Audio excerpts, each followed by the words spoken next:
I'm staying in this suburb and I'm just, there's a room there that someone's renting out to me, blah, blah, blah. And she's like, boy, what are you doing going there for? Like, that's not a nice neighborhood. Like, tourists shouldn't go there. I'm like, she's just telling me. And she's like, you better be careful out there, all this stuff. I'm like, she'll be all good, you know? Like, I don't look that much of a tourist. I just got one backpack. Anyway, she like warned me and she was super nice and we ended up chatting. And then she's like, this is my stop. And the stop before my stop, everyone gets off the bus. This can't be good. There was like 15 other people on the bus. Everyone gets off. I'm like, frick, man. That's gnarly. I get off at my stop and it was probably scary. It was like a 2K walk.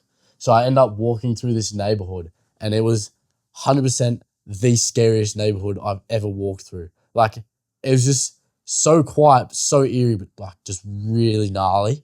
And I was like, on the corner, 2 blocks, you can see like a block down on the corner. There's heaps of people just sitting on the corner. It was gnarly, dude. Like fences, like everything looked run down. It was just sketchy.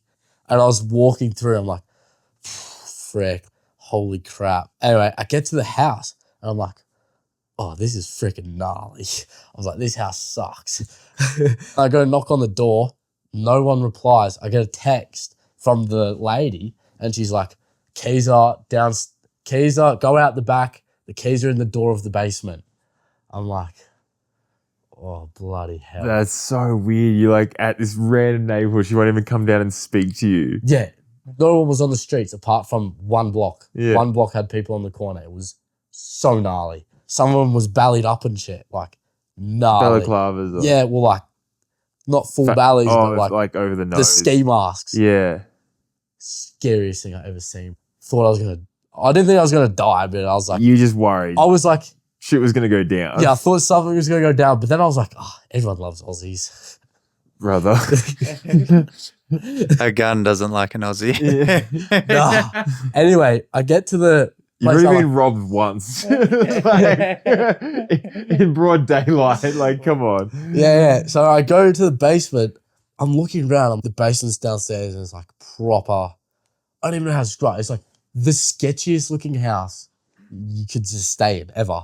And I go into the basement. I look and I'm like, sweet, single bed.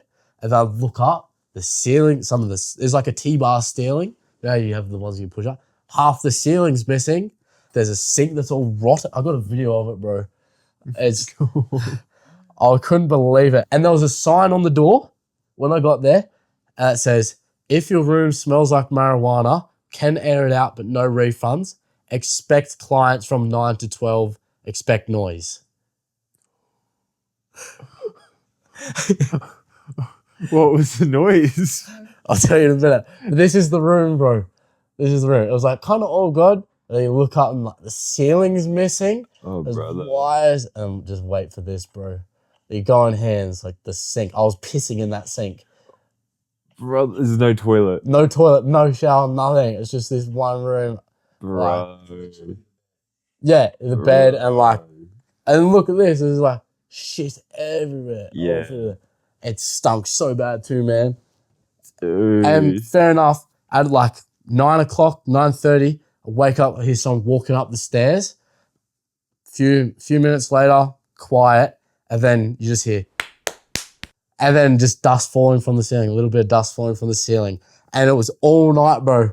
It was like, you'd hear it, and then you'd hear someone walk back downstairs.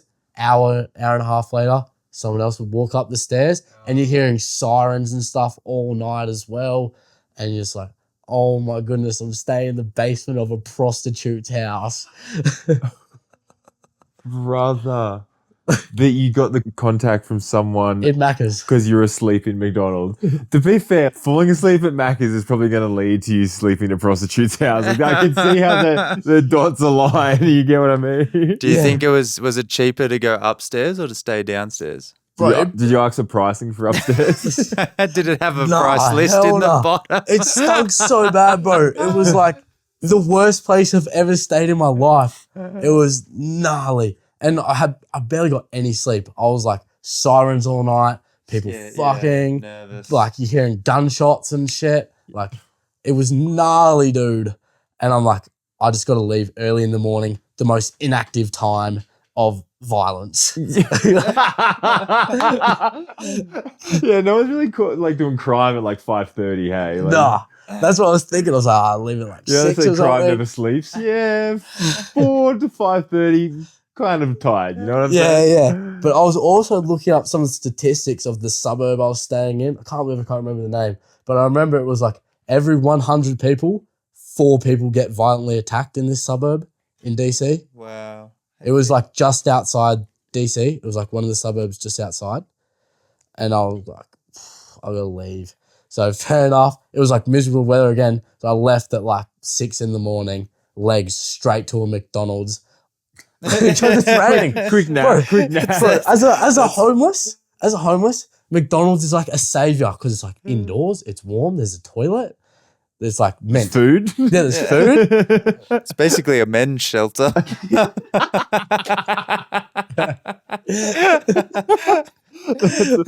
all it is. Yeah. McDonald's is just a glorified men's shelter.